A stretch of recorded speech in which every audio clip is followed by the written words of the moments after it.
ವಾಚನ ಇದೆ. ನಾವೆಲ್ಲರೂ ಗೌರವ ಕೊಡಿ. ಕೈ ಮುಂದೆ ಚಾಚಿ.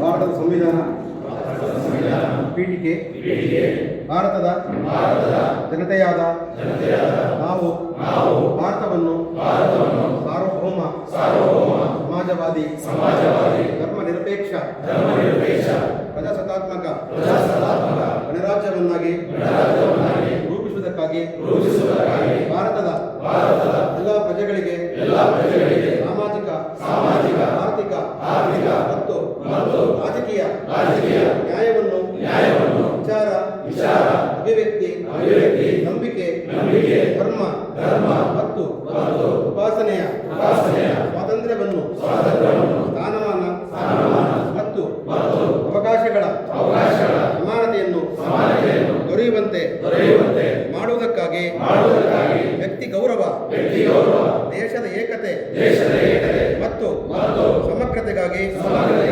ಎಲ್ಲರಲ್ಲಿ ಭಾತೃತ್ವ ಭಾವನೆಯನ್ನು ಮೂಡಿಸುವುದಕ್ಕೆ ದೃಢ ಸಂಕಲ್ಪ ಮಾಡಿ ನಮ್ಮ ಸಂವಿಧಾನ ಸಭೆಯಲ್ಲಿ 1969 ಇಸ್ವಿ ನವೆಂಬರ್ ತಿಂಗಳ 26ನೇ ದಿನದಂದು ಈ ಸಂವಿಧಾನವನ್ನು ನಮಗೆ ನಾವೇ ಅರ್ಪಿಸಿಕೊಂಡು ಅಂಗೀಕರಿಸಿ ಶಾಸನವಾಗಿ ಇರಿಸಿಕೊಂಡಿದ್ದೇವೆ. ಜೈ ಹಿಂದ್. ಜೈ ಭೀಮ್. ಜೈ ಹೆಜ್ಜೆಗೋ ಚುಚ್ಚುವ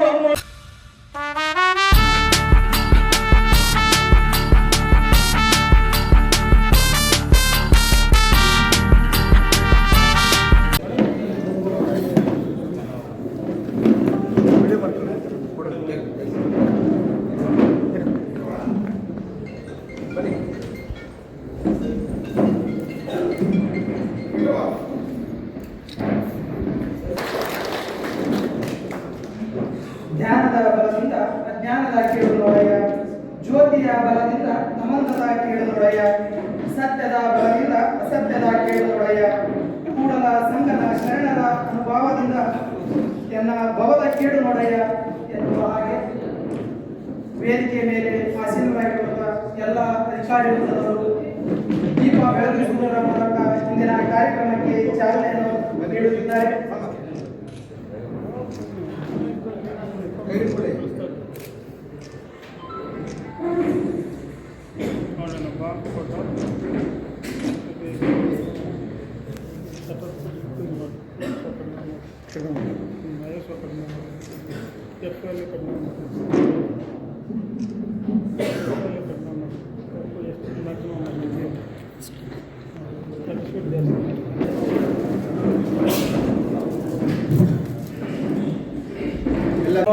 ನಮ್ಮ ತಾಲೂಕು ಕಚೇರಿ ಕೆಜಿಎಫ್, ನಗರಸಭೆ KGF, taluk panchayat KGF, RFO KGF, RFO Bangarapet, ಅಗ್ನಿಶಾಮಕ ಇಲಾಖೆ, ತೋಟಗಾರಿಕೆ ಇಲಾಖೆ ಕೆಜಿಎಫ್ ಮತ್ತು ತೋಟಗಾರಿಕೆ ಬಂಗಾರಪೇಟೆ, ತಾಲೂಕು ಕಚೇರಿ ಬಂಗಾರಪೇಟೆ, ಸಿಎಂಸಿ ಬಂಗಾರಪೇಟೆ, ತಾಲೂಕು ಪಂಚಾಯತಿ ಕಚೇರಿ ಬಂಗಾರಪೇಟೆ, ಪೌರಾಯುಕ್ತರು ಮತ್ತು ಹೆಲ್ತ್ ಡಿಪಾರ್ಟ್ಮೆಂಟ್ ಕೆಜಿಎಫ್, ಕೃಷಿ ಇಲಾಖೆ KGF, lead bank KGF, exercise department KGF ಮತ್ತು ಪಿಡಬ್ಲ್ಯೂ ಇಲಾಖೆ ಬಂಗಾರಪೇಟೆ, ಅಗ್ನಿಶಾಮಕ ಇಲಾಖೆ ಬಂಗಾರಪೇಟೆ, ಇಷ್ಟು ಇಲಾಖೆಯ ಎಲ್ಲ ಅಧಿಕಾರಿಗಳು ಸಹ ಈ ಕಾರ್ಯಕ್ರಮಕ್ಕೆ ಆಗಮಿಸಿದ್ದಾರೆ. ಅವರೆಲ್ಲರಿಗೂ ನಮ್ಮ ಕೆಜಿಎಫ್ ಜಿಲ್ಲಾ ಪೊಲೀಸ್ ವತಿಯಿಂದ ಹಾಗೂ ನಿಮ್ಮೆಲ್ಲರ ಪರವಾಗಿ ಆದರದ ಸ್ವಾಗತವನ್ನು ಬಯಸ್ತಾ ಇದ್ದೇನೆ. ಅದೇ ರೀತಿಯಾಗಿ ಈ ಕಾರ್ಯಕ್ರಮ ಮುಖ್ಯವಾಗಿ ನಡೆಯಬೇಕಾದ್ರೆ ತಾವೆಲ್ಲರೂ ಆಗಮಿಸಿದ್ದೀರಿ. ಕೆಜಿಎಫ್ ಮತ್ತು ಬಂಗಾರಪೇಟೆಯ ಎಲ್ಲ DSS ಮುಖಂಡರು ಸಹ ಆಗಮಿಸಿದ್ದೀರಿ. ಮುಖ್ಯವಾಗಿ ತಮ್ಮೆಲ್ಲರಿಗೂ ನಮ್ಮ ಕೆಜಿಎಫ್ ಜಿಲ್ಲಾ ಪೊಲೀಸ್ ವತಿಯಿಂದ ಆದರದ ಸ್ವಾಗತವನ್ನು ಬಯಸ್ತಾ ಇದ್ದೇನೆ. ಈ ಕಾರ್ಯಕ್ರಮಕ್ಕೆ ಆಗಮಿಸಿರುವಂತಹ ಎಲ್ಲ ನನ್ನ ಪತ್ರಿಕಾ ಮಾಧ್ಯಮದವರು ಸಹ ಸ್ವಾಗತವನ್ನು ಬಯಸ್ತಾ ನನ್ನ ಸ್ವಾಗತ ಭಾಷಣವನ್ನು ಮುಗಿಸುತ್ತಿದ್ದೇನೆ. ಜೈ ಹಿಂದ್, ಜೈ ಕರ್ನಾಟಕ. ಕಾರ್ಯಕ್ರಮ ಅಧ್ಯಕ್ಷತೆ ವಹಿಸಿಕೊಂಡಿದ್ದಾರೆ. ಈ ಕಾರ್ಯಕ್ರಮದ ಮುಖ್ಯ ಉದ್ದೇಶ ನಮ್ಮೆಲ್ಲರಿಗೂ ಗೊತ್ತಿದೆ. ನಮ್ಮ ಬಂಗಾರಪೇಟೆ ಮತ್ತು ಕೆಜಪ್ ತಾಲೂಕಿನಲ್ಲಿ ಇರ್ತಕ್ಕಂತಹ ಪರಿಶಿಷ್ಟ ಜಾತಿ ಮತ್ತು ಪರಿಶಿಷ್ಟ ಪಂಗಡದ ಜನರ ಕುಂದುಕೊರತೆಗಳನ್ನು ಆಲಿಸಿ ಅವುಗಳಿಗೆ ಪರಿಹಾರವನ್ನು ನೀಡುವ ನಿಟ್ಟಿನಲ್ಲಿ ಇವತ್ತು ಮಾನ್ಯರ ಒಂದು ಆದೇಶದ ಮೇರೆಗೆ ಅವರ ಅಧ್ಯಕ್ಷತೆಯಲ್ಲಿ ನಮ್ಮೆಲ್ಲರ ಒಂದು ಸಮಕ್ಷಮ ಈ ಸಭೆಯನ್ನು ಆಯೋಜನೆ ಮಾಡಿದ್ದೀವಿ. ಈ ಸಭೆಯಲ್ಲಿ ಇಂದಿನ ಸಭೆಯಲ್ಲಿ ಏನು ಒಂದು ಚರ್ಚೆ ಆಗಿದೆ, ಅದಕ್ಕೆ ಅನುಪಾಲನಾ ವರದಿಯನ್ನು ಈ ಸಭೆಯಲ್ಲಿ ನಾವು ಚರ್ಚೆ ಮಾಡಿ ನಾವು ಅದನ್ನು ವಿಸ್ತೃತವಾಗಿ ಓದಿ ನಿಮಗೆ ಮಾಹಿತಿಯನ್ನು ಕೊಡ್ತೀವಿ. ಆ ನಂತರ ನಾವೆಲ್ಲ ಬಂದಿದ್ದೀರಿ, ನಾವೆಲ್ಲ ಸುಮಾರು ಜನರ ದೀನ ದಲಿತರ ಒಂದು ಪರವಾಗಿ ಮುಖಂಡರಾಗಿ ನಾವೆಲ್ಲ ಇಲ್ಲಿ ಆಗಮಿಸಿದ್ದೀರಿ. ಅವರೆಲ್ಲ ಒಂದು ಸಮಸ್ಯೆಗಳನ್ನು ಒತ್ತು ನಿಮ್ಮ ಮುಖಾಂತರ ಬಂದಿದ್ದೀರಿ. ಅದಕ್ಕೆ ಈ ಬಂದಿದ್ದಕ್ಕೆ ಈ ಸಭೆಯಲ್ಲಿ ನಾವೆಲ್ಲ ಚರ್ಚೆ ಮಾಡಿ ಸಾವಧಾನದಿಂದ ಕೂತ್ಕೊಂಡು ಸಮಸ್ಯೆಗಳನ್ನು ಚರ್ಚೆ ಮಾಡಿ ಅದಕ್ಕೆ ಒಂದು ಪರಿಹಾರ ಹುಡುಕುವ ನಿಟ್ಟಿನಲ್ಲಿ ಎಲ್ಲರೂ ಈ ಸಭೆಯಲ್ಲಿ ನಾವೆಲ್ಲರೂ ಸಮ್ಮತದಿಂದ ಎಲ್ಲ ಇರಬೇಕಂತ ಹೇಳಿ ನನ್ನ ಸಭೆಯಲ್ಲಿ ನಾನು ಸಭಾಪೂರ್ವಕವಾಗಿ ಕೇಳಿಕೊಳ್ತೇನೆ. ಮತ್ತು ಕಟ್ಟಕಡೆಯ ವ್ಯಕ್ತಿಯ ಒಂದು ಸಮಸ್ಯೆಗಳನ್ನು ಬಗೆಹರಿಸುವ ನಿಟ್ಟಿನಲ್ಲಿ ನಾವೆಲ್ಲರೂ ಒಟ್ಟಾಗಿ ಸೇರಿಸಿ ಅವರಿಗೆ ಒಂದು ಸಮಸ್ಯೆಯನ್ನು ಬಗೆಹರಿಸಿದರೆ ಇಲ್ಲಿ ಬಂದಿದ್ದಕ್ಕೆ ನಾವು ಈ ಒಂದು ಸಭೆ ಮಾಡಿದ್ದಕ್ಕೆ ಸಾರ್ಥಕ ಅಂತೇಳಿ ನಾನು ಈ ಸಭೆಯ ಮುಖಾಂತರ ತಮ್ಮೆಲ್ಲರಿಗೂ ಮನವರಿಕೆ ಮಾಡಿಕೊಳ್ತಾ ನಾವೆಲ್ಲರೂ ಸಾವಧಾನದಿಂದ ಬಂದು ಇರುವ ಸಮಸ್ಯೆ ಏನೇನು ಸಮಸ್ಯೆ ಇದೆ ಅದನ್ನು ಚರ್ಚೆ ಮಾಡಿ ಅದಕ್ಕೆ ಪರಿಹಾರ ಮಾಡುವ ಒಂದು ನಿಟ್ಟಿನಲ್ಲಿ ಈ ಸಭೆ ಯಶಸ್ವಿಯಾಗಿ ಮಾಡಿಕೊಡ್ಬೇಕಂತ ನಮ್ಮೆಲ್ಲರಲ್ಲಿ ಮತ್ತು ವೇದಿಕೆಯ ಮೇಲೆ ಆಸೀನರಾಗಿರ್ತಕ್ಕಂಥ ನಮ್ಮ ಪೊಲೀಸ್ ಅಧೀಕ್ಷಕರವರಲ್ಲಿ ಹಾಗೂ ಇಲ್ಲಿ ಹಾಜರಾಗಿರ್ತಕ್ಕಂಥ ಎಲ್ಲ ಇಲಾಖೆಯ ಮುಖಂಡರು ಎಲ್ಲ ಬಂದಿದ್ದಾರೆ. ಎಲ್ಲ ಇಲಾಖೆಗಳಿಂದ ಕಳಿಸ್ತೀವಿ. ಪ್ರತಿಯೊಂದು ಇಲಾಖೆಯ ಸಮಸ್ಯೆಗಳನ್ನು ಕೂಲಂಕುಷವಾಗಿ ಚರ್ಚೆ ಮಾಡಿ ಎಲ್ಲ ಪರಿಹಾರ ಕ್ರಮಗಳಲ್ಲಿ ಎಲ್ಲರನ್ನೂ ಒಂದು ಪ್ರಯತ್ನ ಮಾಡಬೇಕಂತೇಳಿ ಸಭೆ ಮುಖಾಂತರ ನಮ್ಮಲ್ಲಿ ಕೇಳ್ಕೊಳ್ತಾ ನನಗೆ ಈ ಸಂವಿಧಾನ ಪೀಠಿಕೆಯನ್ನು ಓದಿ ನಮ್ಮೆಲ್ಲರ ಮುಂದೆ ಮಾತಾಡೋಕ್ಕೆ ಅವಕಾಶ ಕೊಟ್ಟಂತಹ ವೇದಿಕೆ ಮೇಲೆ ಇರ್ತಕ್ಕಂಥ ಎಲ್ಲರನ್ನೂ ವಂದಿಸಿ ನಮ್ಮೆಲ್ಲರಿಗೂ ವಂದಿಸಿ ಮಾತು ಮುಗಿಸ್ತೀನಿ. ಜೈ ಹಿಂದ್. ಸಮಾರಂಭದಲ್ಲಿ ನಡೆದ ಪರಿಶಿಷ್ಟ ಜಾತಿ ಮತ್ತು ಪರಿಶಿಷ್ಟ ಪಂಗಡದ ಕುಂದುಕೊರತೆಗಳ ಸಭೆಯಲ್ಲಿ ಹಾಜರಿದ್ದ ಮಾನ್ಯ ಮುಖಂಡರನ್ನು ವ್ಯಕ್ತಪಡಿಸಿದ ಸಮಸ್ಯೆಯ ಬಗ್ಗೆ ಇಲಾಖೆಯಿಂದ ಕೈಗೊಂಡ ಕ್ರಮಗಳ ಕುರಿತು ವರದಿ ವಾಚನ. ಆ ದಿನ ಮೊದಲಿಗೆ ಶ್ರೀಮತಿ ಶ್ರೀ ಸೂಲಿಗುಂಡಿ ಆನಂದರವರು ಕರ್ನಾಟಕ ದಲಿತ ಸಮಾಜ ಸೇನೆ ರಾಜ್ಯಾಧ್ಯಕ್ಷರು ಇವರು ಪ್ರಸ್ತಾಪಿಸಿದ ಸಮಸ್ಯೆಗಳೆಂದರೆ ಮೊದಲನೆಯಾಗಿ ತಾಲೂಕು ಆಡಳಿತವು 3 ತಿಂಗಳಿಗೊಮ್ಮೆ ದಲಿತ ಕುಂದುಕೊರತೆ ಸಭೆಗಳನ್ನು ಹಮ್ಮಿಕೊಳ್ಳಬೇಕಾಯಿತು. ಅದನ್ನು ಇಲ್ಲಿ ಮಾಡುತ್ತಿಲ್ಲ. ಮತ್ತು ಪೊಲೀಸ್ ಇಲಾಖೆ ಮಾತ್ರ ದಲಿತ ಕುಂದುಕೊರತೆ ಸಭೆಗಳನ್ನು ಹಮ್ಮಿಕೊಂಡಿದ್ದು ಈ ಸಭೆಯಲ್ಲಿ ತಿಳಿಸಿದ ಬೇಡಿಕೆಗಳನ್ನು ಬೇರೆ ಯಾವುದೇ ಇಲಾಖೆಯ ಅಧಿಕಾರಿಗಳು ಈಡೇರಿಸುವುದಿಲ್ಲ ಎಂದು ಸಮಸ್ಯೆಯನ್ನು ಪ್ರಸ್ತಾಪಿಸಿದ್ದು, ಈ ವಿಚಾರಕ್ಕೆ ಸಂಬಂಧಪಟ್ಟಂತೆ ನಮ್ಮ ಇಲಾಖೆ ವತಿಯಿಂದ ಜಿಲ್ಲಾಧಿಕಾರಿಗಳು ಕೋಲಾರ ಜಿಲ್ಲೆ ತಹಸೀಲ್ದಾರ್ ಬಂಗಾರಪೇಟೆ ಮತ್ತು KGF ಅವರಿಗೆ ಪತ್ರ ವ್ಯವಹಾರ ಮಾಡಿದ್ದು, ಈ ಪತ್ರ ವ್ಯವಹಾರದ ಬಗ್ಗೆ ಸಮಾಜ ಕಲ್ಯಾಣ ಇಲಾಖೆಗೆ ಪತ್ರ ವ್ಯವಹಾರ ಮಾಡಿದಾಗಿ ಬಂಗಾರಪೇಟೆ ತಹಸೀಲ್ದಾರ್ ಅವರು ತಮ್ಮ ವರದಿಯಲ್ಲಿ ನಮಗೆ ತಿಳಿಸಿರುತ್ತಾರೆ. ಮತ್ತೆ ಬೆಮೇಲ್ ನಗರದ ಹತ್ತಿರವಿರುವ ಆಲದ ಮರದ ಪ್ರದೇಶ ವ್ಯಾಪ್ತಿಯಲ್ಲಿ ಬಂಗಾರಪೇಟೆ ಪೊಲೀಸ್ ಸ್ಟೇಷನ್ ಹಾಜರಿದ್ದೀರಿ. ತಮ್ಮ ಕುಂದುಕೊರತೆಗಳನ್ನು ಒಬ್ಬೊಬ್ಬರಾಗಿ ದಯವಿಟ್ಟು ನಿಧಾನವಾಗಿ ಹೇಳಿ ನೋಟ್ ಮಾಡ್ಕೋತೀವಿ. ಎಲ್ಲ ಇಲಾಖೆ ಅಧಿಕಾರಿಗಳಿದ್ದಾರೆ, ಅದಕ್ಕೇನಾದರೂ ಎಕ್ಸ್ಪ್ರೆಷನ್ಗಳನ್ನು ಇಲ್ಲೇ ಕೊಡ್ತಾರೆ. ಅದನ್ನು ಒಬ್ಬೊಬ್ಬರಾಗಿ ದಯವಿಟ್ಟು ಅದನ್ನು ಕುಂದುಕೊರತೆಗಳನ್ನು ತಾವು ಹೇಳ್ಬೋದು. ಮನೆ ಎಷ್ಟು ದಿವಸ ಇರೋದನ್ನು ಆರಿಸಿ ಅದಕ್ಕೆ ಏನು ಕ್ರಮ ತಗೋಬೇಕು ಅಂತ ಕಾಯ್ದು ಮಾಡ್ತಾರೆ. ಮತ್ತೆ ಪೊಲೀಸ್ ಇಲಾಖೆಯಿಂದ ನಿಮಗೆ ಏನು ಸಹಾಯ ಬೇಕು, ಏನು ಸಮಸ್ಯೆ ಇದೆ ಅದ್ರ ಬಗ್ಗೆ ಬಾಕಿ ಇಲಾಖೆ ಕೂಡ ಇದ್ದಾರೆ, ನೀವು ಹೇಳ್ಬೋದು. ಬಟ್ ಅದರಿಂದ ಪರಿಹಾರ ಅಂತ ಸಿಗಲ್ಲ. ನಾವು ಮತ್ತೆ ಪತ್ರ ವ್ಯವಹಾರ ಅದರ ಬಗ್ಗೆ ಹೇಳಿದರೆ ನೀವು ಪೊಲೀಸ್ ಇಲಾಖೆಯಿಂದ ಏನು ಸಮಸ್ಯೆ ಇದೆ, ಏನು ಪರಿಹಾರ ಬೇಕು ನಿಮಗೆ ಅದ್ರ ಬಗ್ಗೆ ಫಸ್ಟ್ ಹೇಳಿ. ನಾವು ಅದು ಇಮಿಡಿಯೇಟ್ಲಿ ಏನು ನಿಮಗೆ ಬಗೆಹರಿಸೋದು ಮಾಡ್ತೀವಿ. ಅದರ್ವೈಸ್ ನಾವು ಕಾನೂನು ತಗೋತೀವಿ. ಶಾರ್ಟ್ಸ್ ಆಗಿ ಪಾಯಿಂಟ್ ಟು ಪಾಯಿಂಟ್ ಹೇಳಿ. ಎಲ್ಲರಿಗೂ ನಮಸ್ಕಾರ. ನನ್ನ ಹೆಸರು ಸೂಲಿಗುಂಡಿ ಆನಂದ್, ಕರ್ನಾಟಕ ದಲಿತ ಸಮಾಜ ಸೇನೆ ರಾಜ್ಯಾಧ್ಯಕ್ಷ. ಸರ್, ಮಾನ್ಯ SP ಸಾಹೇಬರು ಹಾಗೂ DSP ಸಾಹೇಬರು ಗಮನಕ್ಕಿರಲಿ, ಕಳೆದ ಸಭೆಯಲ್ಲಿ ಏನು ಚರ್ಚೆ ಆಗಿದೆ, ಯಾವುದೂ ಬೇಡಿಕೆಗಳು ದಲಿತ ಸಮಾಜ ನಾಯಕರುಗಳು ಏನು ಬೇಡಿಕೆಗಳನ್ನ ಇಟ್ಟಿದ್ರು ತಮ್ಮ ಮುಂದೆ, ಮಾನ್ಯ SP ಸಾಹೇಬರು ಬಂದು ಹೋಗ್ಬಿಟ್ರು ಕಳೆದ ಮೀಟಿಂಗಲ್ಲಿ ಏನೋ ಬಂದೋಬಸ್ತ್ ಹೋಗ್ಬೇಕಂತ. ಆದರೆ ಯಾವುದೇ ದಲಿತ ಸಂಘದ ನಾಯಕನು ಇಟ್ಟಿರ್ತಕ್ಕಂಥ ಬೇಡಿಕೆ ಒಂದೂ ಏನಿರಲಿಲ್ಲ. ದಯವಿಟ್ಟು ತಮ್ಮ ಗಮನಕ್ಕಿರಲಿ, ಇಬ್ಬರು ಹೊಸಬ್ರಿದ್ದೀರ. ಯಾಕಂದ್ರೆ 2 ತಾಲೂಕಿನ ದಂಡಾಧಿಕಾರಿಗಳು ಇಲ್ಲಿ ಹಾಜರಾಗಿಲ್ಲ ಇವತ್ತು. ಮೊದಲನೇದಾಗಿ ಇಂಥ ಸಭೆಗಳಿಗೆ 2 ತಾಲೂಕಿನ ದಂಡಾಧಿಕಾರಿಗಳು ಯಾವಾಗಲೂ ತಪ್ಪಿಸ್ಕೊಳ್ತಾರೆ. ಯಾಕಂದ್ರೆ ದಲಿತರ ಮೇಲೆ ನಡೀತಾ ಇರ್ತಕ್ಕಂಥ ದೌರ್ಜನ್ಯ, ದಬ್ಬಾಳಿಕೆ, ಅತ್ಯಾಚಾರ, ಭೂ ಕಬಳಿಕೆ ಇಂಥ ಸಮಸ್ಯೆಗಳೆಲ್ಲನೂ ನೀಗಿಸಬೇಕಂದ್ರೆ ತಾಲೂಕು ದಂಡಾಧಿಕಾರಿಗಳು ಹಾಗೂ ಜಿಲ್ಲಾಧಿಕಾರಿಗಳ ಪಾತ್ರ ಬಹು ಮುಖ್ಯವಾಗಿರುತ್ತೆ. ಇವತ್ತು ದಲಿತರ ಸಮಸ್ಯೆ ಆಡಿಸ್ತಾ ಇರ್ತಕ್ಕಂಥದ್ದು ಪೊಲೀಸ್ ಇಲಾಖೆ ಬಿಟ್ಟರೆ ಬೇರೆ ಯಾವುದೇ ಇಲಾಖೆ ದಲಿತರನ್ನ ಇವತ್ತಿನ ದಿನ ವಿಶ್ವಾಸಕ್ಕೆ ತಗೊಳ್ತಾ ಇಲ್ಲ. ಅದಕ್ಕಾಗಿ ದಲಿತರದ್ದು ಕುಂದುಕೊರತೆಗಳ ಸಭೆ ಏನಿದೆ ಪ್ರತಿ 3 ತಿಂಗಳು ಒಮ್ಮೆ ತಾಲೂಕು ಆಡಳಿತ ಕರೀಲೇಬೇಕು. ಇಲ್ಲಿ ಬಂದ್ರೆ ದಲಿತ ಸಂಘದ ನಾಯಕರು ಗಲಾಟೆ ಮಾಡ್ತಾರೆ, ಸಭೆನ ಬಹಿಷ್ಕರಿಸ್ತಾರೆ ಅಂತ ಹೇಳಿ ಒಂದೇ ಉದ್ದೇಶದಿಂದ ಎರಡೂ ತಾಲೂಕು ದಂಡಾಧಿಕಾರಿಗಳು ತಪ್ಪಿಸ್ಕೊಳ್ತಾ ಇದ್ದಾರೆ. ತಮ್ಮ ಗಮನಕ್ಕಿರಲಿ. ಹಾಗೂ ಈ ಸಭೆನ ಡೈವರ್ಟ್ ಮಾಡಲಿಕ್ಕೆ ನನಗೆ ಇಷ್ಟ ಇಲ್ಲ. ಒಳ್ಳೆ ಅಧಿಕಾರಿಗಳು ತಾವು ಬಂದಿದ್ದೀರಾ, ಇನ್ನು ಮುಂದೆ ಈ ರೀತಿ ಆಗೋದು ಬೇಕಾಗಿಲ್ಲ. ಎಲ್ಲ ದಲಿತ ಸಂಘದ ನಾಯಕರುಗಳು ಏನು ಒಂದು ಬೇಡಿಕೆ ಇರ್ತಾರೆ ಪ್ರಾಮಾಣಿಕವಾಗಿ ನಾವು ಈಡೇರಿಸಬೇಕಂತ ಹೇಳಿ ಅಲ್ಲಿ ಮನವಿ ಮಾಡ್ತಾ ಇದ್ದೀನಿ ನಾನು ಇವತ್ತಿನ ದಿನ. ಸರ್ ನೋಡಿ, ಮೊದಲನೇದಾಗಿ ಜಿಲ್ಲಾ ಅಂಬೇಡ್ಕರ್ ಅಭಿವೃದ್ಧಿ ನಿಗಮ SC/ST ಕಾರ್ಪೊರೇಷನ್ ಏನಿದೆ ಅದರಲ್ಲಿ ದಲ್ಲಾಳಿಗಳು ತುಂಬೋಗ್ಬಿಟ್ಟಿದೆ. ಇವತ್ತಿನ ದಿನ ಫಲಾನುಭವಿಗಳು ನೇರವಾಗಿ ಅರ್ಜಿ ಹಾಕ್ಬಿಟ್ಟು ಲೋನ್ಗಳು ತಗೊಳ್ಳೋದಕ್ಕೆ ಸಾಧ್ಯವಾಗ್ತಾ ಇಲ್ಲ, ಅಸಾಧ್ಯ ಆಗ್ತಾ ಇದೆ. ದಲ್ಲಾಳಿಗಳ ಮುಖಾಂತರನೇ ಹೋಗ್ಬೇಕು. ಅಲ್ಲಿರ್ತಕ್ಕಂಥ ಅಧಿಕಾರಿಗಳು ಇದೇ ಕೆಲಸ ಮಾಡ್ತಾ ಇದ್ದಾರೆ.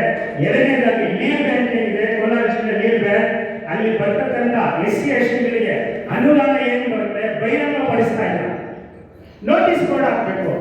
ದಲಿತರಿಗೆ ಏನು ಅನುದಾನ ಬರ್ತಾ ಇದೆ, ನಾವೇನು ಕೊಡ್ತಾ ಇದ್ದೀವಿ, ಸಮರ್ಪಕವಾಗಿ ನಾವು ವಿತರಣೆ ಮಾಡ್ತಾ ಇದ್ದೀವಾ ಇಲ್ವಾ ಅಂತ ಹೇಳ್ಬಿಟ್ಟು ಒಂದು ಬೋರ್ಡ್ ಹಾಕ್ಬೇಕು. ಅದನ್ನು ಮಾಡೋದಿಲ್ಲ, ಅದನ್ನು ಮರೆ ಮಾಡಿಸ್ತಾರೆ. ಅದರಲ್ಲಿ ಏನು ಬರ್ತಾ ಇದೆ ಅನುದಾನ ಗೊತ್ತಿಲ್ಲ. ದಯವಿಟ್ಟು ಅದಕ್ಕೆ ಒಂದು ನೋಟಿಸ್ ಮಾಡಬೇಕು. ಹಾಗೂ ಪ್ರತಿ ಮೀಟಿಂಗ್ 3 ಮೀಟಿಂಗ್ ಅಲ್ಲಿ ಹೇಳಿದ್ದೀನಿ ಸರ್, ತಮ್ಮದೇ ಇಲಾಖೆಗೆ ಸಂಬಂಧಪಟ್ಟಿರ್ತಕ್ಕಂಥದ್ದು ಜೂಡಿಶಿಯಕ್ಷನ್ ಅನ್ನ ಚೇಂಜ್ ಮಾಡ್ರಿ ಅಂತ ಹೇಳ್ಬಿಟ್ಟು ಹೇಳಿದ್ದೀನಿ ನಾನು. ಏನೋ ಈ ಸಾರ್ವಜನಿಕರು ಏನು ಸ್ಟೇಷನ್ಗಳಿಗೆ ಹೋಗ್ಬಿಟ್ಟು ಕಂಪ್ಲೇಂಟ್ಸ್ ಕೊಡ್ತಾ ಇದ್ದಾರೆ, ಜೂಡಿಶಿಯಕ್ಷನ್ ಸರಿ ಇಲ್ಲ ಸರ್. 1 ಕಿಲೋಮೀಟರ್ 2 ಕಿಲೋಮೀಟರ್ ಪಕ್ಕದಲ್ಲಿರೋದನ್ನ ಸರ್, ಈಗ ಎಕ್ಸಾಂಪಲ್ ಬಂಗಾರಪೇಟೆ ಪೊಲೀಸ್ ಸ್ಟೇಷನ್ ಇದೆ, ಈ ಇದು ನಮ್ಮ ಬೆಂಗಳೂರು ಪೊಲೀಸ್ ಸ್ಟೇಷನ್ ಇದೆ ಅಲ್ಲ ಸರ್, 100 ಮೀಟರ್ ಇಲ್ಲ ಸರ್. ಅದನ್ನ ಒಂದು ಬಂಗಾರಪೇಟೆಗೆ ಹಾಕಿದ್ದಾರೆ. ಇಲ್ಲಿಂದ ಸಾರ್ವಜನಿಕರಲ್ಲಿ ಹೋಗೋದು ಕಷ್ಟ ಆಗುತ್ತೆ.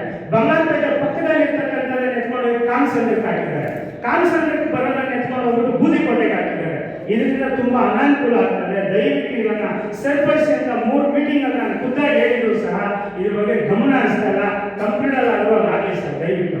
ಯಾಕಂದ್ರೆ ಗಮನಕ್ಕೆ ನಾವು ಮೇಲಾಧಿಕಾರಿ ಗಮನಕ್ಕೆ ಕೂಡ ತಂದಿದ್ದೀವಿ. ನೆಕ್ಸ್ಟ್ ರಿಆರ್ಗನೈಸಿಂಗ್ ಯಾವಾಗ ಖಂಡಿತ ಅದು ನಾವು ಮಾಡ್ತೀವಿ.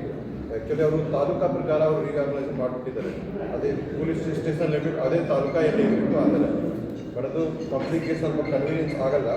ನಾವು ಈಗಾಗಲೇ ಚರ್ಚೆ ಮಾಡಿದ್ದೀವಿ. ನೆಕ್ಸ್ಟ್ ರಿಆರ್ಗನೈಸ್ ಪ್ರಪೋಸಲ್ ಇಲ್ಲ, ಅದು ಇಲಾಖೆ ತಪ್ಪಿಲ್ಲ ಸರ್. ಅವರು ಲೋಕೇಶ್ ಕುಮಾರ್ ಸರ್ SP ಸಾಹೇಬರು ಅವ್ರಿಗೆ ಕರೆಕ್ಟಾಗಿ ಏನೋ ಅಂತ ಹೇಳಿಲ್ಲ. ಅವರು ಕರೆಕ್ಟಾಗಿ ಗೈಡೆನ್ಸ್ ಕೊಟ್ಟಿದ್ದಾರೆ, ಈ ತಪ್ಪಾಗ್ತಾ ಇರಲಿಲ್ಲ. ಆಗಿದ್ದರೆ ಅವತ್ತು ಇಲಾಖೆಯಿಂದಲೇ ತಪ್ಪಾಗಿದೆ. ದಯವಿಟ್ಟು ಅದನ್ನು ಸರಿಪಡಿಸಿ. ನಾವು ಸ್ವಲ್ಪ ಮುಂದೆ ಇನ್ನೂ ಸ್ಟ್ರಾಂಗ್ ಮಾಡ್ತೀವಿ. ಅಲ್ಲಿ ಸಿಬ್ಬಂದಿಯಾಗಿ ಪಾರ್ಲಿಮೆಂಟಲ್ಲಿ ಇರಬೇಕು. ಆ ಏರಿಯಾ ಡೆವಲಪ್ ಆಗ್ತಾ ಇದೆ. ಅದನ್ನು ಕೂಡ ರಿಪೋರ್ಟ್ ಆಗಿತ್ತು. ಬೇಬಲ್ ನಗರ ಏರಿಯಾದಲ್ಲಿ ಸ್ವಲ್ಪ ಕಂಪಲ್ಸರಿ ನೈಟ್ ರೌಂಡಲ್ಲಿ ನಾವು ಬೇಬಲ್ ಸ್ಟೇಷನ್ ಇದ್ದಾಗ ಸಿಬ್ಬಂದಿ ಹಾಕಿ ಮಾಡ್ತಾ ಇದ್ದೀವಿ. ನಿಮ್ದೇನು ಪ್ರಪೋಸಲ್ ನಾವು ಬೇರೆ ಓಕೆ, ಧನ್ಯವಾದ ಸರ್. ಓಕೆ ಮೇಡಮ್, ಕಳೆದ 4-5 ಮೀಟಿಂಗಲ್ಲಿ ಹೇಳಿದ್ದೀವಿ, KGF ಅಲ್ಲಿ ಜನರಿಗೆ ಸ್ಮಶಾನ ಭೂಮಿ ಇಲ್ಲ. ಹಿಂದೂ, ಕ್ರೈಸ್ತ, ಮುಸಲ್ಮಾನರಿಗೆ ಕೇವಲ 2 ಎಕರೆ ಇದೆ ಅಷ್ಟೇ. ಅಲ್ಲಿ ಸ್ಮಶಾನದಲ್ಲಿ ಏನಾಗಿದೆ, ಇವತ್ತು ದಿನ ಬಾಯಿಸಿದ್ರೆ ಏನು ಬಾಯಿ ಹಾಕಿದ್ದಾರೆ ಅದನ್ನೇ ಮತ್ತೆ ಎತ್ತಿ ಮತ್ತೆ ಅಲ್ಲೇ ಹೋಗಬೇಕಾಗಿದೆ. ಅಂತ ಪರಿಸ್ಥಿತಿ ಎದುರಾಗಿದೆ. ಸ್ಮಶಾನ ಭೂಮಿ ಬೀಜಗಳನ್ನು 1000 ಎಕರೆ ಇದೆ. ಅದರಲ್ಲಿ 2 ಎಕರೆ ನೀವು ಮಂಜೂರು ಮಾಡಿ KGF ಇರ್ತಕ್ಕಂಥ ಜನಗಳಿಗೆ ಅನುಕೂಲ ಆಗುತ್ತಂತ 3-4 ಮೀಟಿಂಗ್ ಅಲ್ಲಿ ಹೇಳಿದ್ದೀವಿ. ಬೇಕಾಬಿಟ್ಟು ಬೇರೆ ಕೆಲಸಗಳು ಮಾಡ್ತಾ ಇದ್ದಾರೆ. ದಯವಿಟ್ಟು ಕೆಲಸ ಮಾಡಿದ್ರೆ KGF ನಲ್ಲಿರ್ತಕ್ಕಂಥ ಜನಗಳಿಗೆ ಒಳ್ಳೇದಾಗುತ್ತೆ. ಇವತ್ತು ಏನು ಪರಿಸ್ಥಿತಿ ಎದುರಾಗಿದೆ, KGF ಅಲ್ಲಿ ಸ್ಮಶಾನ ಅಂದ್ರೆ ಅಸ್ಥಿ ಪಂಜರಗಳನ್ನ ಆಚೆ ಎತ್ತಿ ಅದೇ ಜಾಗದಲ್ಲಿ ಇನ್ನೊಂದು ಬಾಡಿನ ಓಡುವಂತ ಪರಿಸ್ಥಿತಿ ಎದುರಾಗಿದೆ. ದಯವಿಟ್ಟು ಮೇಡಮ್ ಅಂತ ಕೆಲಸ ಮಾಡ್ರಿ. ಏನು ಸಮಸ್ಯೆ ದಯವಿಟ್ಟು ಮಂಜೂರು ಮಾಡ್ರಿ. ಜನಗಳಿಗೆ ಅನುಕೂಲ ಆಗುತ್ತಲ್ವಾ? ನಮ್ಮ ಮನೆಗೆ ಅಂತ ಹೇಳ್ತಾ ಇಲ್ಲ, ನಿಮ್ಮ ಮನೆಗೆ ಮಾಡೋದಿಲ್ಲ, ಸಾರ್ವಜನಿಕರಿಗೆ ಮಾಡ್ತಾ ಇಲ್ಲ ಅಂತ ಕೆಲಸ ಮಾಡಿ ಸರ್. ಲಾಸ್ಟ್ ಆಗಿ ಮಾನ್ಯ SP ಸಾಹೇಬ್ ದಯವಿಟ್ಟು ಗಮನಿಸಬೇಕು. ನಿನ್ನೆ ನಿಮಗೆ ಪರಿಶಿಷ್ಟ ಜಾತಿ ಆಯೋಗಗಳ ರಾಷ್ಟ್ರೀಯ ಆಯೋಗದಿಂದ ಒಂದು ಮೇಲ್ ಬಂದಿರುತ್ತೆ ಸರ್. ಬೆಂಗಳೂರು ಕೇಂದ್ರ ಸದನದಿಂದ ಒಂದು ಬಂದಿರುತ್ತೆ. ದಯವಿಟ್ಟು ಇದರ ಆಧಾರದ ಮೇಲೆ ತಾವು FIR ಮಾಡಬೇಕು ಅಂತ ಹೇಳ್ಬಿಟ್ಟು ನಮಗೆ ಮನವಿ ಮಾಡ್ತಾ ಇದ್ದೀವಿ ನೋಡಿ ಸರ್. ಇದು ಬಂಗಾರಪೇಟೆ ತಾಲೂಕು ಮಾತಾರಹಳ್ಳಿ ಗ್ರಾಮ ಸರ್. ರವಿ ಎಂಬಂತಕ್ಕ ಒಬ್ಬ ವ್ಯಕ್ತಿ ನೋಡಿ, ಈಗ ನೋಡಿ ಸರ್, ಈ ವ್ಯಕ್ತಿಗೆ KSRPಯಲ್ಲಿ DIGP ಆಗಿದ್ರು. ಆ ವ್ಯಕ್ತಿ ತುಂಬಾ ಕಿರುಕುಳ ಕೊಡ್ತಾ ಇರ್ತಕ್ಕಂಥವ್ರು. ಈಗ KPSC ಮೆಂಬರ್ ಆಗಿದ್ದಾರೆ ಸರ್. DIGP ಆಗಿದ್ರು, KPSC ಮೆಂಬರ್ ಆಗಿದ್ದಾರೆ.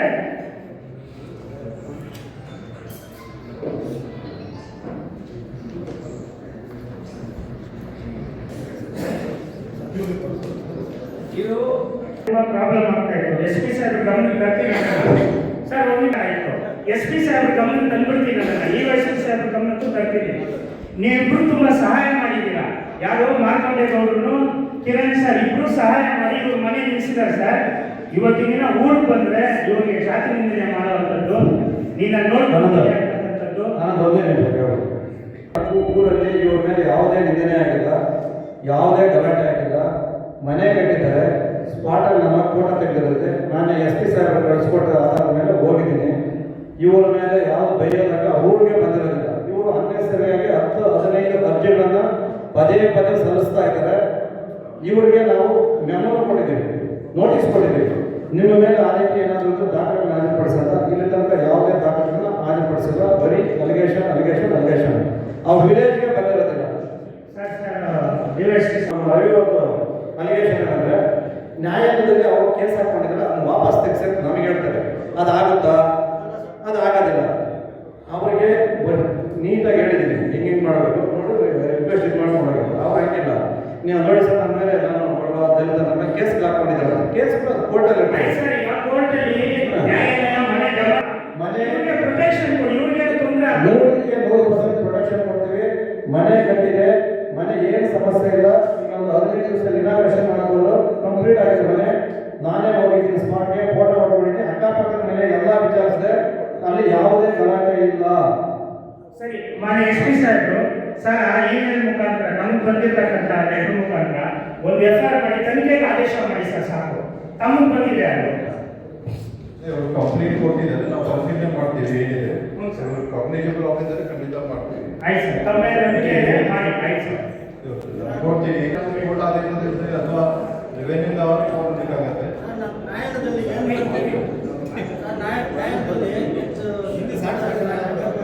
ಈಗ ನಾವು ಪರಿಶೀಲನೆ ಮಾಡಿ ಏನಾಗುತ್ತೆ ಬನ್ನಿ ನೋಡಿ. ಆಯ್ತು ಸರ್.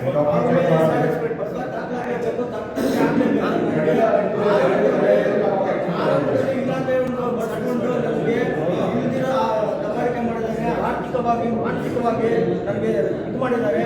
ಮತ್ತೆ ಊರಿಗೆ ಬಂದಾಗ ಒಂದು ದಿವಸ ಬಂದಿದ್ದ ಮೇಲೆ ನನ್ನ ಮಗನೇ ನಿನ್ನ ಮೇಲೆ ನನ್ನ ಮೇಲೆ ಹೋಗೋಷ್ಟು ನೀನು ಅಂತ ಬಿಟ್ಟಿದ್ದೀಯಲ್ಲ, ನನ್ನ ಮೇಲೆ ಸ್ಟೇ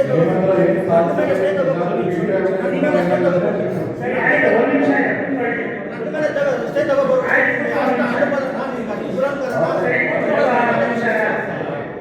ಸರ್ ದಯವಿಟ್ಟು ಅದ್ರ ಮೇಲೆ ಎಂಕ್ವೈರಿ ಮಾಡ್ತೀವಿ. ಅಂಗನವಾಡಿ ಜಾಗಗಳನ್ನ ಆಕ್ರಮಿಸ್ಕೊಳ್ಳೋದು ಅದು ಸಿವಿಲ್ ಅಲ್ಲ ಸರ್. ದೇವಸ್ಥಾನ ಧ್ವಂಸ ಮಾಡೋದು ಸಿವಿಲ್. ಒಂದು ತಾಗಿದ್ದರಿಂದ ಆದೇಶ ತಗೊಂಡು ಬಂದಿದ್ದಾರೆ, ಅದು ಸಿವಿಲ್. ನಿಮ್ಮ ಹತ್ರ ಏನು ಸಾಕ್ಷಿ ಇದೆ? ಎಲ್ಲ ಸಾಕ್ಷಿ ಇದೆ ಸರ್. ಅವ್ರ ಮೇಲೆ ನನ್ನ ಸರ್ವೆ ನಂಬರ್ ಅಂತ ಹೊಡಿಸಿದ್ದಾರೆ, ಅದು ಸಿವಿಲ್. ಸರಿ ಸರಿ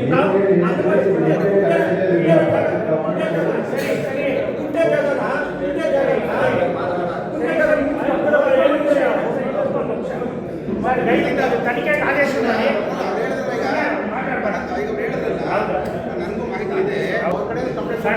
ನಾವು ಒಳ್ಳೆ ಅಧಿಕಾರಿಗಳಿದ್ದೀರಾ, ಅವ್ರು ದೊಡ್ಡ ವ್ಯಕ್ತಿ ಅಂತ ದಯವಿಟ್ಟು ಇದು ಮಾಡಕ್ಕೆ ತಮ್ಮ ಮೇಲೆ ನಂಬಿಕೆ ಇದೆ. ತಾವು ತನಿಖೆಗೆ ಆದೇಶ ಮಾಡಿ sir. Okay doctor BR Ambedkar ಸಂತಾನ ಸಂಘಟನೆ ಸ್ಟೇಟ್ ಪ್ರೆಸಿಡೆಂಟ್. ನಾನು ಪೊಲೀಸ್ ಇಲಾಖೆಗೆ 2 ಧನ್ಯವಾದಗಳನ್ನು ಮೊದಲು ತಿಳಿಸ್ತಾ ಆಮೇಲೆ ನನ್ನ ಸಮಸ್ಯೆಗಳನ್ನು ಹೇಳ್ತೀನಿ. ಮೊದಲನೇದಾಗಿ 35 ವರ್ಷದಿಂದ ಈ ಮೂಲಕ ಈ ಸಭೆಯನ್ನು ಪ್ರಾರಂಭ ಮಾಡಿರುವುದು ಇದೇ ಮೊದಲು. ಅದಕ್ಕೆ SP ಸಾಹೇಬರಿಗೆ, DSP ಸಾಹೇಬರಿಗೆ, ಇಡೀ ಪೊಲೀಸ್ ಇಲಾಖೆ ನಾನು ಧನ್ಯವಾದವನ್ನು ನಮ್ಮ ಎಲ್ಲ ಮುಖಂಡರ ಪರವಾಗಿ ತಿಳಿಸ್ತೀನಿ.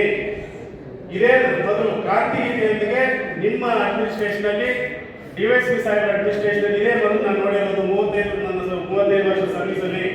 ಇದಕ್ಕೆ ನಿಮ್ಗೆ ಧನ್ಯವಾದ. ಎರಡನೇದಾಗಿ ಇಷ್ಟಿನ SP ಆಫೀಸಲ್ಲಿ ಇಷ್ಟು ವರ್ಷಗಳಿಂದ ಅಟ್ರಾಸಿಟಿ ಮೀಟಿಂಗ್ ನಡೀತಾ ಇತ್ತು. ಸ್ಥಳ ಅವಕಾಶ ಭಾರಿ ಕಮ್ಮಿ ಇತ್ತು. ಈ ಅನೇಕ ಸ್ನೇಹಿತರು ಹಿಂದೆ ಚೇರ್ ಇಳಿದಿರ ನಿಂತ್ಕೊಂಡಿರ್ತಕ್ಕಂಥ ಸಂದರ್ಭ ನಾನು ನೋಡಿದ್ದೀನಿ. ಇವತ್ತು ಇಂಥ ಬಿಲ್ಡಿಂಗ್ ಕಟ್ಟಿ ಈ ಅಟ್ರಾಸಿಟಿ ಮೀಟಿಂಗ್ ಮಾಡೋಕೆ ನಮ್ಮ ಸಂಘಟನೆ ಮುಖಾಂತರ 4 ಸಮಸ್ಯೆಗಳನ್ನಿಟ್ಟು ಒಂದು ಧರಣಿ ಕಾರ್ಯಕ್ರಮವನ್ನು ದೊಡ್ಡದಾಗಿ ಮಾಡಿದ್ದೀನಿ. ಮಾಡಿ ಆ ಸಮಸ್ಯೆಯನ್ನ ADLR ಇಂದ ಸರ್ವೆ ಮಾಡಿಸಿ ಈ 4 ಸಮಸ್ಯೆಗಳಿಗೆ ADLR ಇಂದ ಸರ್ವೆ ಮಾಡಿಸಿ ಅಂತ ಮನವಿ ಕೊಟ್ಟಿದ್ದೀನಿ. ಇದುವರೆಗೂ ತಹಸೀಲ್ದಾರ್ ಸಾಹೇಬರಾಗಲಿ ಯಾರೇ ಆಗಲಿ ನಮ್ಮ ಸಂಘಟನೆಗೆ ಸ್ಪಂದಿಸಿಲ್ಲ. ಇದು 2-3 ತಿಂಗಳಾಗಿದೆ. ಇದುವರೆಗೂ ಯಾವುದೇ ಒಂದು ಸಮಸ್ಯೆಯನ್ನ ನಮಗೆ ಇದು ಮಾಹಿತಿ ಕೊಟ್ಟಿಲ್ಲ. ಎಲ್ಲ ದಾಖಲೆಗಳು ನನ್ನ ಹೆಸರಲ್ಲಿದೆ ಸ್ವಾಮಿ. ಆದ್ರೂ ನಾನು ತುಂಬಾ ಕಿರುಕುಳ ಕೊಟ್ಟು ದೌರ್ಜನ್ಯದಿಂದ ಇದ್ದಾರೆ. ನಾವು ಬಿಡಲ್ಲ, ನಾವು ಕೂತ್ಕೊಳ್ಬೇಕು ಅಂತ ಹೇಳ್ಬಿಟ್ಟು ತುಂಬಾ ದೌರ್ಜನ್ಯದಿಂದ ಮನೆ ಅಡ್ವಾನ್ಸ್ಕೊಂಡು ನಮ್ಮ ಗಂಡನ ಆರೋಗ್ಯಕ್ಕೆ 10 ಲಕ್ಷ ಸಾಲ ಮಾಡಿದ್ದೀನಿ. ಸಾಲದ ಕಡೆಯಿಂದ ನನ್ನ ಟಾರ್ಚರು ಅದನ್ನ ಮಾರ್ಬಿಟ್ಟು ಕೊಡೋಣ ಅಂದ್ರೆ ಬಿಡ್ತಾ ಇಲ್ಲ ಸ್ವಾಮಿ.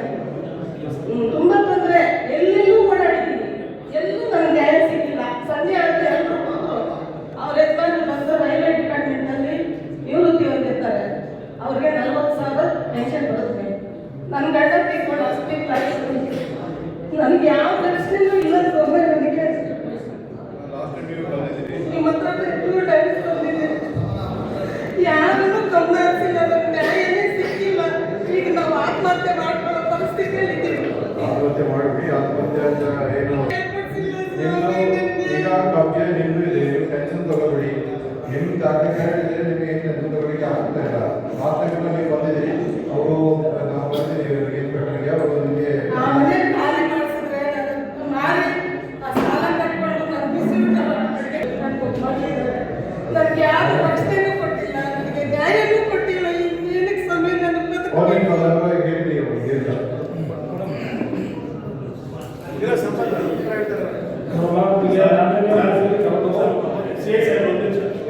ಈ ವಿಚಾರದಲ್ಲಿ ನಾನು ರಾಜೀನಾಮೆ CI ಸಾಹೇಬ್ ಮಾತಾಡಿದ್ರು. ರಾಜೀನಾಮೆ ಮಾಡ್ಕೊಂಡು ಸ್ವಾಮಿ ಅಂತ ಹೇಳಿದ್ರು. ನಾನು ರಾಜಿಗೆ ಪ್ರಯತ್ನ ಪಟ್ಟೆ, ಆದ್ರೆ ಅವ್ರು ರಾಜಿಗೆ ಬರ್ತಾ ಇಲ್ಲ. ಎಮ್ಮೆ ದೌರ್ಜನ್ಯ ಮಾಡೋದು ಅವ್ರ ಮೇನ್ ಉದ್ದೇಶ. ಸಾಯಿಸ್ಬೇಕು ಅನ್ನೋ ಮಟ್ಟಕ್ಕೆ ಬಂದಿದ್ದಾರೆ. ದಯವಿಟ್ಟು ಪೊಲೀಸ್ ಇಲಾಖೆ ನೀವು ಕೆಲಸ ಮಾತಾಡಿದ್ದೀನಿ ಆಗಿರೋದ್ರಿಂದ ಕೇಸ್ ಆಗೋದು ಅಂತ ಹೇಳಿದ್ದಾರೆ. ನಾವು ಖಾಲಿ ಮಾಡೋದಿಲ್ಲ, ಸಿವಿಲ್ ಇದೆ. ಅವರು ಈಗ ಪ್ರೆಸೆಂಟ್ ಇರೋ ಸೂರಮ್ಮ ಅವರು ಇವರ ಯಜಮಾನರು ಅಕ್ಕ ಅವರಿಗೆ ಹೊಸದಾಗಿ ಈಗ ನಮ್ಮ 20 ವರ್ಷದಿಂದ ಮನೆಯಲ್ಲೇ ಇದ್ದಾರೆ. ಬಟ್ ಈ ಮನೆ ಬಂದು ಈ ಬಾರ್ಕ ಹೆಸರಲ್ಲಿದೆ. ಎಲ್ಲ ಡಾಕ್ಯುಮೆಂಟ್ ಎಲ್ಲ ವೆರಿಫೈ ಮಾಡಿದ್ವಿ. ಮತ್ತು ಅವ್ರನ್ನ ಕರೆಸಿ ವಿಚಾರಣೆ ಮಾಡಿದಾಗ ಅವ್ರ ಮನೆಗೆ ಇದು ಅದೇ ಪ್ರಾಪರ್ಟಿ ಇವ್ರಿಗೆ ಸೇಲ್ ಮಾಡೋಕ್ಕೆ 2 ಲಕ್ಷ ಮಾತಾಡಿ ಎಲ್ಲ ಮಾತಾಡಿದ್ರು. ಆದರೆ ಅವ್ರು ಏನು ಹೇಳ್ತಿದ್ದಾರೆ, ಇದು ನನ್ನ ಅಣ್ಣನ ಆಸ್ತಿ ಮತ್ತು ನಮ್ಮ ಅಪ್ಪನ ಆಸ್ತಿ ಆಗಿದ್ದರಿಂದ ನಾವು ಕೋರ್ಟಲ್ಲಿ ಕೇಸ್ ಹಾಕೊಂಡಿದ್ದೀವಿ. ಕೋರ್ಟಲ್ಲಿ ಏನು ಕೇಸ್ ಕ್ಲಿಯರ್ ಆಗುತ್ತೆ ಆ ಪ್ರಕಾರವನ್ನು ಮಾಡ್ಕೊತೀವಿ ಅಂತ ಹೇಳ್ತಿದ್ದಾರೆ. ಹಾಗಾಗಿ ನಾನು ಸಹ 2 ಸರಿ ಕೆಲಸ ವಿಚಾರ ಮಾಡಿದ್ರೆ ಸಾಹೇಬರು ಹೇಳಿದ್ದಾರೆ, ಅದನ್ನು ಇನ್ನೊಂದು ಸರಿ ಕೆಲಸ ಮಾತಾಡ್ತೀವಿ ಅಂತ ಹೇಳಿದ್ದೀವಿ. ಕೆಲಸ ಪ್ರಯತ್ನ ಮಾಡ್ತೀವಿ. ಯಾಕೆಂದರೆ ಸಿವಿಲ್ ಮ್ಯಾಗಲ್ಲಿ ನಾವು ಫೋರ್ಸಲ್ಲಿ ಹೊರಗಡೆ ಹಾಕಕ್ಕಲ್ಲ. ಯಾರು ಆಲ್ರೆಡಿ ಪ್ರೆಸೆಂಟ್ ಅವ್ರ ಪೊಸಿಷನಲ್ಲಿ ಇದ್ದಾರೆ. ಇವರಿಲ್ಲ ತಹಸೀಲ್ದಾರಿಂದಾಗಿ ಅಥವಾ ಕೋರ್ಟಿಂದಾಗಿ ಎವಿಕ್ಷನ್ ಆಡ್ತಾ ಬಂದರೆ ನಾವು ಪೊಲೀಸ್ ಪ್ರೊಟೆಕ್ಷನ್ ಖಾಲಿ ಮಾಡ್ತೀವಿ. ತಹಸೀಲ್ದಾರ್ ತಗೊಂಡಿದ್ದಾರೆ. ಇಲ್ಲ ಕೊಟ್ಟಿದ್ದೀನಿ. ಅನ್ನುವಾಗ ಒಂದೇ ಸರ್ ಪ್ರೈಮರಿ ಡಾಕ್ಯುಮೆಂಟ್ಸ್ ಯಾರ ಪರ ಇದೆ ಅವರು ಸಪೋರ್ಟ್ ಮಾಡಿ. ಡಿಪಾರ್ಟ್ಮೆಂಟ್ ಪ್ರೈಮರಿ ಯಾರು ಡಾಕ್ಯುಮೆಂಟ್ಸ್ ಯಾರ ಪರವಾಗಿದೆ ಅವ್ರು ಸಪೋರ್ಟ್ ಮಾಡಿ. ನಿಮಗೆ ಸಪೋರ್ಟ್ ಮಾಡಿ ಎಲ್ಲ ಪ್ರಾಬ್ಲಮ್ಸ್ ಸಾಲ್ವ್ ಮಾಡ್ತಿದ್ದೀವಿ. ನೀವು ನಾವು ಬೇಸಿಗೆ ಕೂಡ ವಿಸಿಟ್ ಮಾಡ್ತಾರೆ. ನಾವು ನಮ್ಮ ಕಾನೂನು ಪ್ರಕಾರ ಏನೇನು ಸಹಾಯ ಮಾಡೋದು ಮಾಡ್ತೀವಿ. ನಿಮ್ಗೆ ಯಾರು ಬೆದರ್ತಾರೆ, ಬ್ಯಾಗ್ ಕೊಡ್ತಾರೆ, ಖಂಡಿತ ಅವ್ರನ್ನ ನೋಡ್ತೀವಿ. ಬಟ್ ಸಿವಿಲ್ ಮ್ಯಾಟರ್ಸ್ಗೆ ಪ್ರಾಪರ್ಟಿ ಯಾರ ಹೆಸರಿದೆ ನಮ್ಮ ಕೋರ್ಟಿನ ಅವ್ರು ಬಂದರೆ ಖಂಡಿತ ನಿಮಗೆ ಪೂರ್ತಿ ಸಹಾಯ ಸಪೋರ್ಟ್ ಕೊಡ್ತೀವಿ. ಟೆನ್ಷನ್ ತಗೋಬೇಡಿ. ಯಾವ ನಿಮಗೆ ಜಗಳ ಮಾಡಿ ಬರ್ತಾರೆ ಇನ್ಫಾರ್ಮ್ ಮಾಡಿ. ಮಾಹಿತಿ ಕೊಡಿ, ಅವ್ರ ಮೇಲೆ ಕೆಲಸ ಮಾಡ್ತೀವಿ. ಸಾಲ ಇದೆ ಸರ್, ಸಾಲ ಓಕೆ ಬಟ್ ನಮಗೆ ಏನು ಅಧಿಕಾರ ಪ್ರಕಾರ ನಿಮಗೆ ಸಹಾಯ ಮಾಡ್ಬೋದು ಅಷ್ಟೇ. ಯಾವುದೇ ಬೇರೆ ದಾಖಲೆಗಳಿದ್ರೆ ನನಗೆ ಬೇಕಾಗಿಲ್ಲ ಸರ್. ನನ್ನ ಹೆಸರಲ್ಲಿ ಇರೋದಕ್ಕೆ ಅವ್ರು ಇಷ್ಟು ದೌರ್ಜನ್ಯ ಮಾಡ್ತಾ ಇದ್ದಾರೆ. ನಮ್ಮ TSP ಅವರು ವಿಸಿಟ್ ಮಾಡ್ತಾರೆ, ಚೆಕ್ ಮಾಡ್ತಾರೆ. ನಾವೇನು ಸಹಾಯ ಮಾಡೋದು ಖಂಡಿತ ಮಾಡ್ತೀವಿ.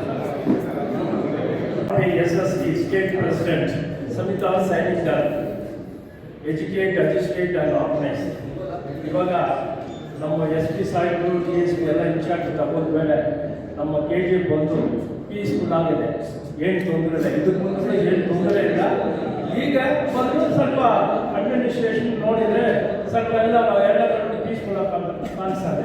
ಅಪಾರ್ಟ್ ಫ್ರಮ್ ದ್ಯಾಟ್ ನಾನು ಮಾತಾಡೋದು ಒಂದು, ಈಗ CMC ಸಿಟಿ ಮುನ್ಸಿಪಾಲ್ ನಮ್ಮ ಆರು ಬಂದಿದ್ದಾರೆ, ಅಲ್ಲಿ ಹೋಗಿ ನಾವು SC ಅವ್ರು ಯಾವುದೋ ಕೊಟ್ಟರು ಅಲ್ಲಿ ಏನು ಕೆಲಸ ಆಗಿಲ್ಲ. ನಮ್ಮ ಸಿಟಿ ಮುನ್ಸಿಪಾಲ್ಟಿನಲ್ಲಿ ಒಂದು ಈ ಖಾತೆ ಆಗಲಿ ಇಲ್ಲ ಯಾವುದೋ ಒಂದು ಸಬ್ಜೆಕ್ಟ್ SC ಹೋಗಿ ಕೊಟ್ಟರೆ ಯಾವುದೋ ಆಗಲ್ಲ. ಸುಮ್ಮನೆ ತಗೊಂಡು ಇಟ್ಕೊಳ್ತಾರೆ ಯಾವ ಕೇಸಲ್ಲಿ. ಫಾರ್ ಎಕ್ಸಾಂಪಲ್ ಅದು ನಾನು ಇಲ್ಲಿ ಹೇಳೋದಿಲ್ಲ, ಯಾಕಂದರೆ ಅವ್ರು ಉತ್ಪತ್ತಿ ಮಾಡ್ಕೊಡ್ತೀನಿ. ಇದನ್ನು ಕೂಡ ಯಾವ ಕೆಲಸಕ್ಕೆ ಕೇಳಿದ್ರೆ ಆಗಿಲ್ಲ ಸಿಟಿ ಮುನ್ಸಿಪಾಲ್ಟಿನಲ್ಲಿ.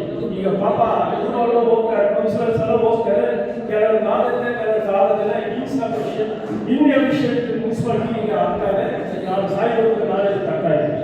ಆಮೇಲೆ ಹಾಸ್ಪಿಟಲ್ ವಿಷಯ ನೋಡಿದ್ರೆ ಏನು ಅಲ್ಲಿ ಹಾಸ್ಪಿಟಲ್ನಲ್ಲಿ ಡಾಕ್ಟರ್ಸ್ಗೂ ಸರಿಯಾದ ಟ್ರೀಟ್ಮೆಂಟ್ ಕೊಟ್ಟಿಲ್ಲ, ಆಡಳಿತ ಇಲ್ಲ, ಯಾರಿಲ್ಲ, ತುಂಬ ಕಷ್ಟ ಆಗ್ತಾ ಇದ್ದಾರೆ KGF ಜನತೆ. ಅದರಿಂದ ದಯವಿಟ್ಟು ಸಾಯಿಗಳು ಬಂದು ಸ್ವಲ್ಪ ಇನ್ವಾಲ್ವ್ಮೆಂಟ್ ಆಗಿ ಅದು ಬಂದು ಸ್ವಲ್ಪ ಮಾಡಬೇಕು ನಾನು ಕೇಳ್ತಾ ಇದ್ದೀನಿ. ಮತ್ತು ನಾನು ಒಂದು ಅಪ್ಲಿಕೇಶನ್ ಸಾಹೇಬರಿಗೆ ಸಬ್ಮಿಟ್ ಮಾಡಿದೆ to the superintendent of police.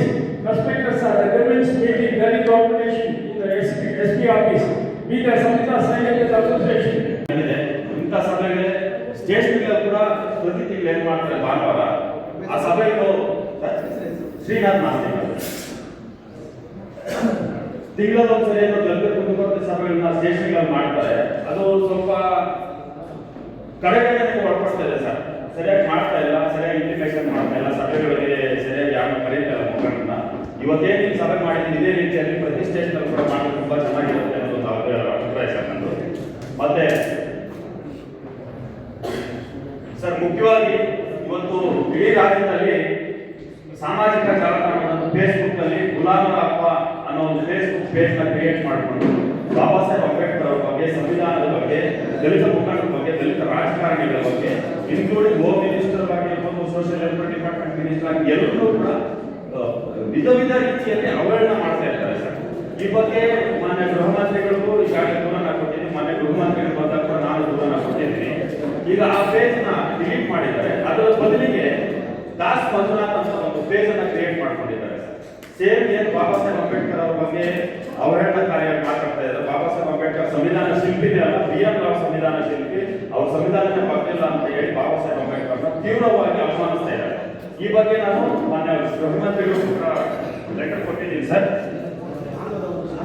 ಇಲ್ಲ ಸರ್, ದಾಸ್ ಮಂಜುನಾಥ್ ಅನ್ನೋದು ಬಂದ್ಬಿಟ್ಟು ಇದೇ KGF ತಾಲೂಕು ಅಡ್ರೆಸ್ ಹಾಕೊಂಡಿದ್ದಾರೆ ಸರ್.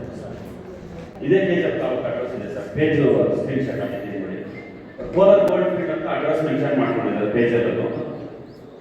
ಇದು ದಲಿತ ಮುಖಂಡರ ಬಗ್ಗೆ ತುಂಬಾ ಅವಳನ್ನ ಮಾತಾಡ್ತಿದ್ದಾರೆ ಸರ್. ಈ ಬಗ್ಗೆ ಕೂಡಲೇ ಕ್ರಮ ಕೈಗೊಂಡು ಇವ್ರನ್ನ ಬಂಧಿಸಬೇಕು ಸರ್.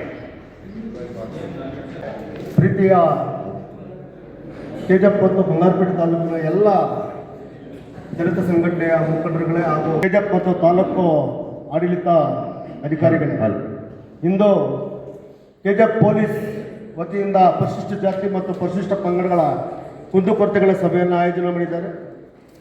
ಇದು ಕೇವಲ ನೆಪಕ್ಕೆ ಒಂದು ಸಭೆಗಳಾಗಬಾರ್ದು, ಇದು ಕಾರ್ಯಪ್ರಗತಿಯತ್ತ ಸಾಗಬೇಕು ಅನ್ನೋದೇ ನಮ್ಮೆಲ್ಲರ ಅಭಿಲಾಷೆ ಆಗಿರ್ತದೆ ಅಂತ ಹೇಳ್ತಾ, ಮೊದಲಿಗೆ ಬಾಬಾ ಸಾಹೇಬ್ ಅಂಬೇಡ್ಕರ್ ಕುರಿತಾದ ಒಂದು ಗೀತೆಯನ್ನು ನಿಮ್ಮೊಂದಿಗೆ. ಕತ್ತಲ ಜಗತ್ತಿಗೆ ಬೆಳಕನ್ನು ನೀಡಿದ ಅರಿವೇ ಅಂಬೇಡ್ಕರ,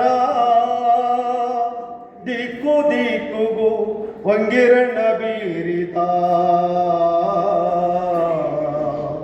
ಗುರುವೇ ಅಂಬೇಡ್ಕರ, ಗುರುವೇ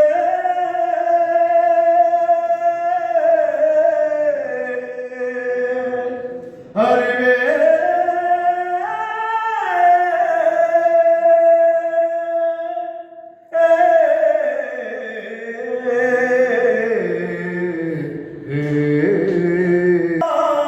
ಅರಿವೇ ಅಂಬೇಡ್ಕರ, ಗುರುವೇ ಅಂಬೇಡ್ಕರ.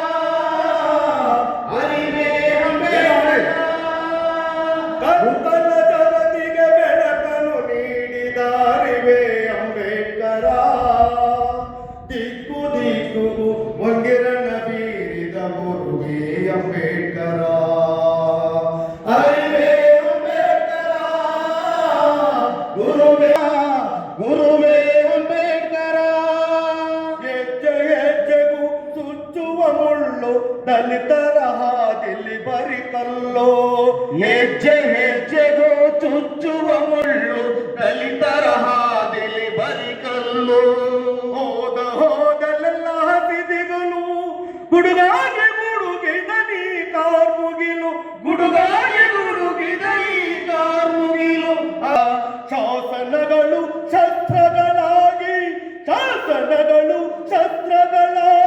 ಪ್ರಗತಿ ವಿರೋಧಿ ಅಸ್ತ್ರಗಳೆಂದೆ ಪ್ರಗತಿ